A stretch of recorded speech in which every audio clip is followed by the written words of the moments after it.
Hey guys, welcome back to Home Built, and this week, it's still here. We are back on the Alfarrari.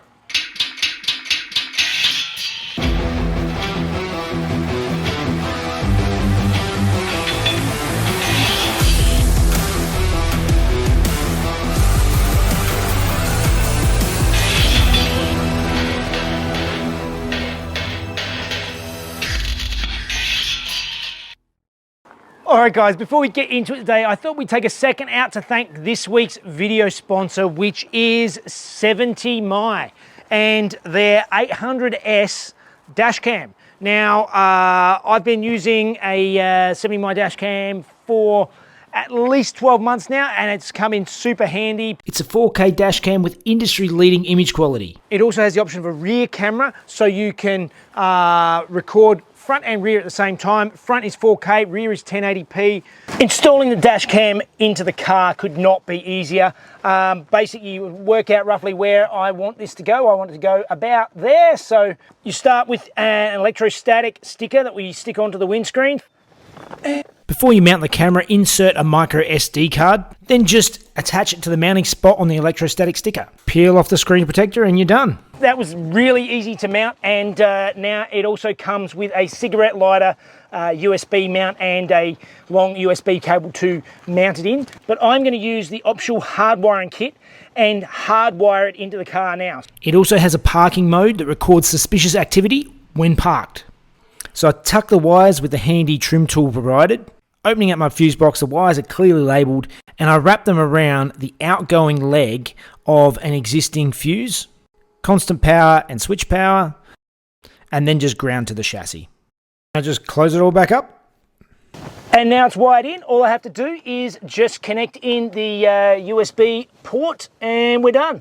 Then it's just a matter of setting up the basic options like your language, time and date, etc.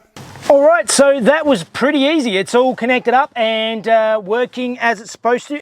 So I've downloaded the 70My app, and now I can access the camera from my phone and see what's happening with the car at all times. Let's go out and give it a test and see how it works. As you can see here, it gives nice, crisp, clear footage that's all time and date stamped, and also gives a location. So if anything ever happens, you've got a record of it. It has the exclusive 70My night hour vision, which improves night footage, achieving better clarity, exposure balance, color saturation, and light glare control. As you can see, the 4K footage is crystal clear, and you can really pick up number plates and things like that, which is something that not a lot of the cameras, despite how crisp the image looks, they don't always, when you zoom in, actually pick up on number plates. So go and check out 70My with their 800S. They have industry-leading image quality, and they're having a sale. If you use my code, you get an extra 5% off for their Prime Day sale from the 8th to the 13th of October. Check them out and go and support the companies that support the channel. All right, guys, let's get back to the build. All right, guys, welcome back. And yes, the Alfarrari is still around, and it's still a work in progress. If you missed the build on this, I'll put a link up above so you can catch up to where we left off. And like always, do the things, subscribe and comment and like the videos. All that stuff helps that crazy algorithm. So where we left off with this is basically I got the engineering checks done, and the engineer was happy with the Alfa, and he's had a massive backlog, and I've just been waiting for him to be able to get around to writing the report. I need, basically the way the registration goes in New South Wales, where I am, is you need to get the engineering report done. Once I've got that final report, I can then take that and the car in to get a blue slip, which is a just a bit of it's an unregistered vehicle check by some select mechanics can do it, so I can get that done locally. And then, in my case, because I'm a member of a club, I have to send those documents off to the club. They will stamp them, send them back, and then I can go and go in and get the registration. So it's hopefully within the next week or two, it should actually be finally registered, legal, on the road with number plates. When we last left off, I had actually sort of driven this to go and get the brake testing done, which is something that I can legally drive an unregistered car to go and get tested for the purposes of registration. And that was the first real time I'd driven for any more than a few hundred meters. And there are lots of little things that raise their head that I need to just tweak, and we're going to get stuck into that today. So let's get it straight up in the air and start having a look at some of the little issues that I want to sort out.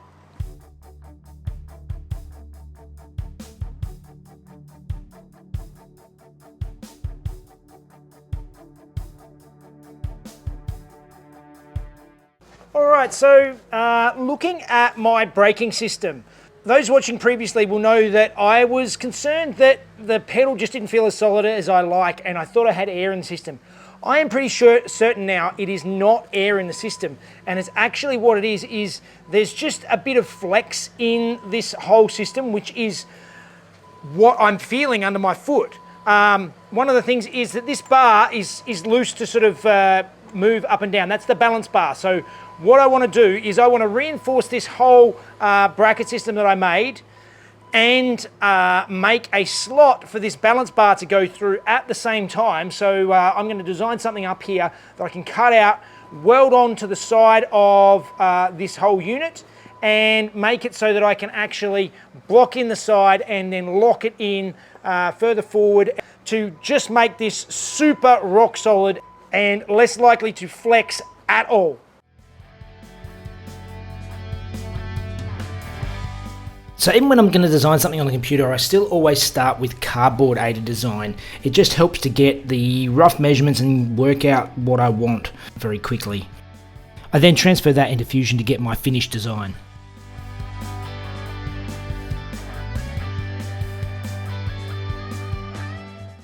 The world-class plasma cutter on the plasma table is such a cheat code. I could have made this stuff by hand, but this makes it so much neater and so much faster.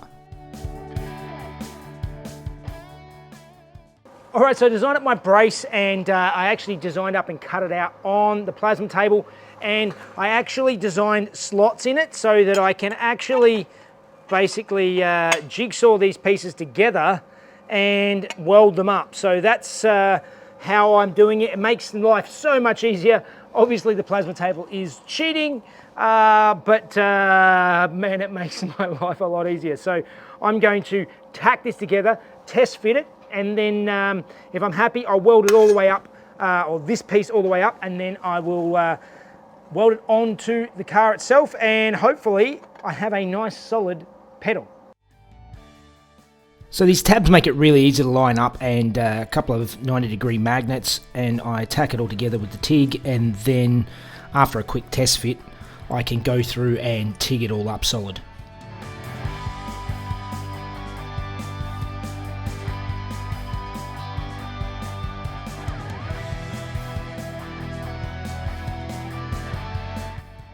Once I'm happy, a quick coat of black.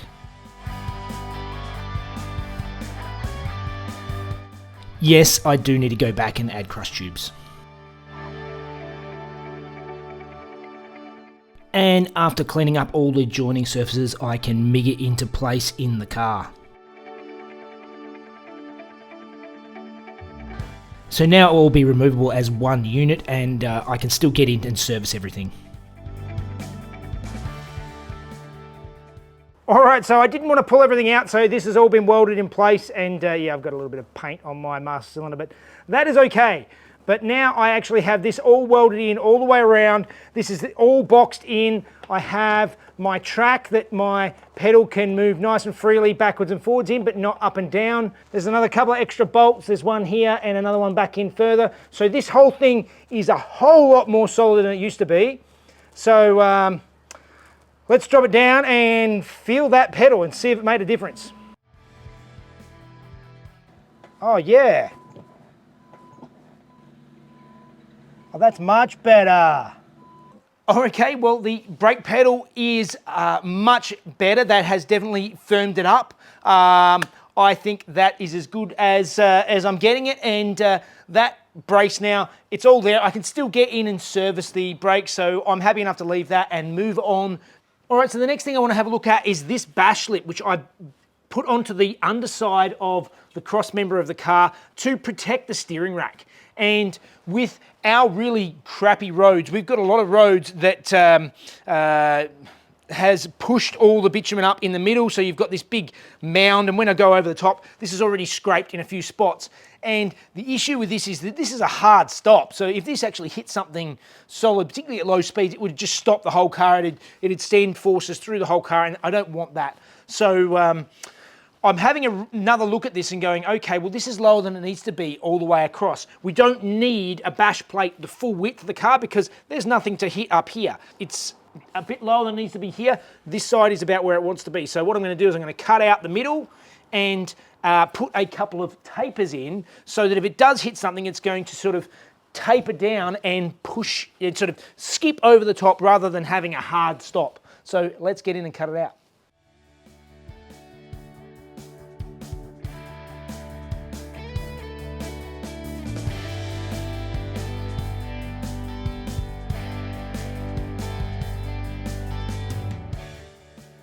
So my idea is just to have the bash plates where I need them. So by removing the center, it just gives me that much more clearance that I can really use, while still protecting the bits I need to protect.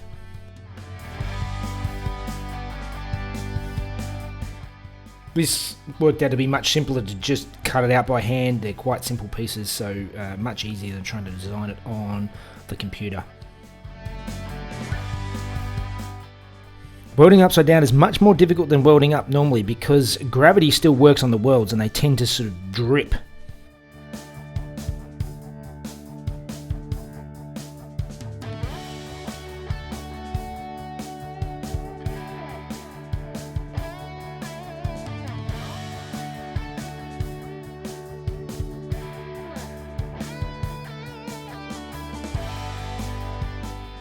So once I got my ramps installed, I used cardboard to get some templates for the caps for the sides and then cut them out and welded them in just to seal it all in.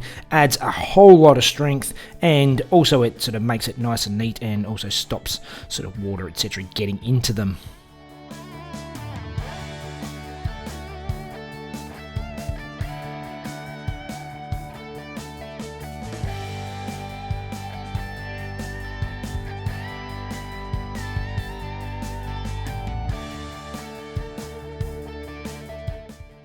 A nice clean up with the flap disc and a quick coat of black, and it looks as good as new.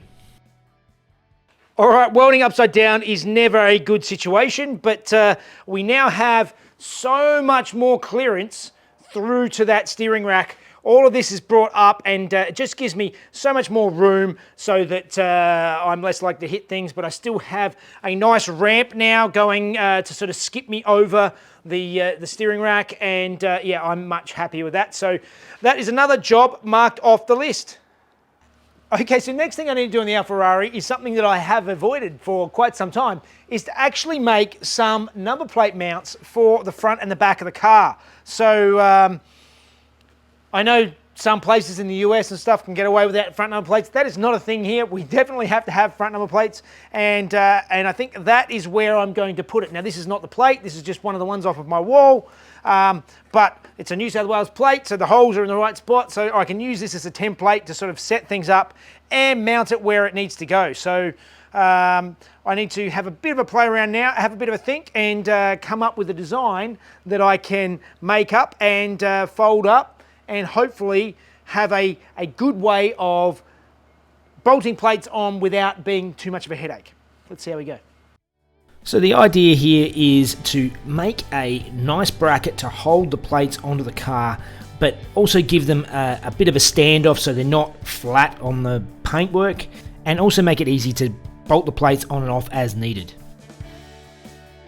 The plasma table is great, but it leaves a bit of slag on the back that always needs to be sort of ground off with a flap disc, and then I go through and re-drill the holes to an accurate size. A little bit of trial and error getting the angles right, and they look good. All right, so back on the plasma cutter again, and I cut and folded up myself a couple of these number plate mounts. There's one that's already sort of loosely mounted on the back of this old plate, and this is going to be perfect to mount the plate right there. That is going to do the job nicely. Now, I'm going to weld on the captive nuts, and it has a separate place to actually bolt it to the car. So it's going to be easy to bolt the plate on and off without having to sort of bolt it straight into the body of the car or whatever. This will give it a nice standoff. Now on the rear, I've got a slightly different fixing method. I've got these little lights basically. So they're bolt lights that go, these will bolt the plates on and have the plate lights for at night.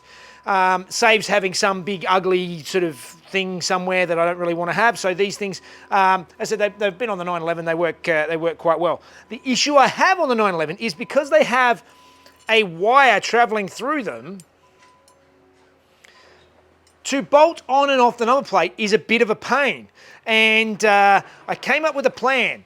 Because our plates have 2 holes in them, I'm going to mount these lights on the inner holes, and on the outer holes is what's going to actually attach them. So on this rear plate mount, I'm actually going to cut the inner holes away so that I can bolt these directly to the number plate and then sort of feed the wires in and plug them in and then screw the plate on afterwards. So it's just easier to put it on and off. If I ever have to take it off for any reason, it just makes servicing easier. I've done it a few times on the 911 now, and it's always a pain. So I'm going to avoid that headache by doing this. So let's trim these up and add on some captive nuts and give them a coat of paint, and then we should be good with number plate mounts.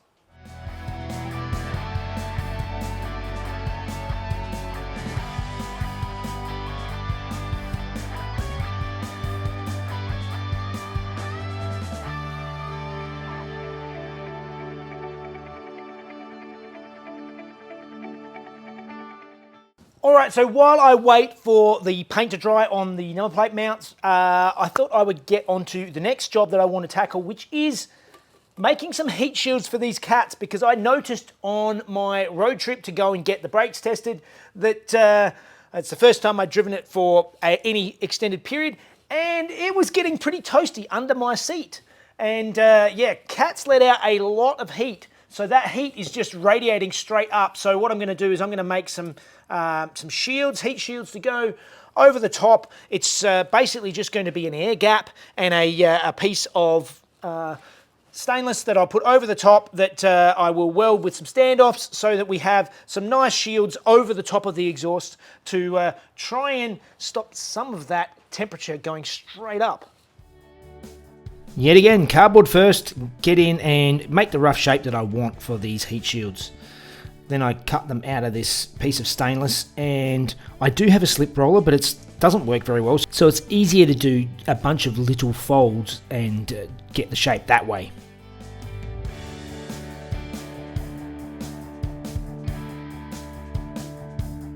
And to taper down the end, I just cut out some wedges and fold it in to make the shape I want. All right, so just cutting out a rough shape, and yeah, it doesn't have to be a beautiful curved fold. It's a heat shield, but this should sit under here quite nicely. I've made it taper on this far end just by cutting wedges in and folding it down. That just sort of gets to clear underneath this shield here. I can leave this end open. That leaves some movement room for the flex pipe, and yeah, I think that is going to work nicely. So let's trim out the other one, and then I can weld these up and weld some standoffs and have a heat shield. So I start by tacking the tapered ends and then go through and weld them up so they're a nice solid heat shield. Now I'm rounding off all the corners just so that there's no nasty sharp edges that can cut me when I'm working on the car later down the track. So for the standoffs, I'm using 5mm rod, and I'm welding on bits a little bit longer than I need, and I go backwards and forwards and trim them to size so that they are sitting the correct distance off the cats so that there's still plenty of clearance to the body, but also are going to function as a heat shield. All right, I am very, very happy with that. I have 2 heat shields. They are looking quite nice and neat, sitting over the top of the cats, because obviously the cats get extremely hot. The hottest part of the exhaust by a long way, so hopefully that should mitigate a lot of that extra heat and do something. So measure twice and cut once, and I'm really taking my time to make sure I get these number plate mounts in the right spot before I drill into my nice neat paint.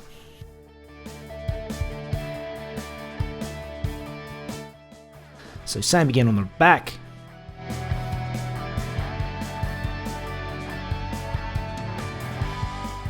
So now I've got to drill the extra hole for the wiring to come through.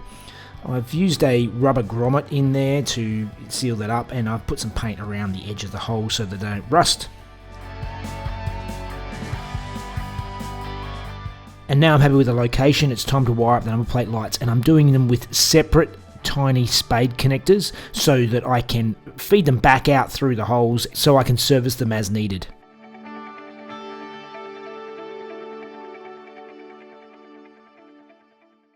Well, that is annoying. The right hand number plate light was working fine. The left is actually shorting out, and yeah, it was actually like heating the wires up, and it was not working at all. So yeah, that is not ideal. So in any case, I can order some more of them and get them at a later date. We have a number plate light for the time being, and we have number plate brackets. We have heat shields. We have a brake brace. I am very happy with the progress this week, and fingers crossed we'll get the final engineering report, and within a couple of weeks should be all done and have the Alfarrari on the road. But that's definitely all I've got time for this week, so I think it means time for Fun Facts with Mrs. Jeff.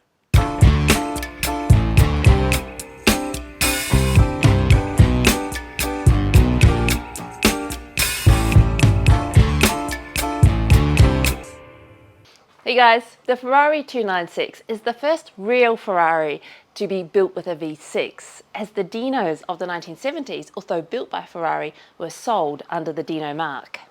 The 296 is powered by a twin-turbo 3-litre V6, making 654 horsepower. So this is assisted by an electric motor placed between the engine and the gearbox, adding another 165 horsepower. This hybrid system provides a range of around 25 kilometres in full electric, and combined with the ICE engine can push the car to 100 kilometres per hour in 2.9 seconds.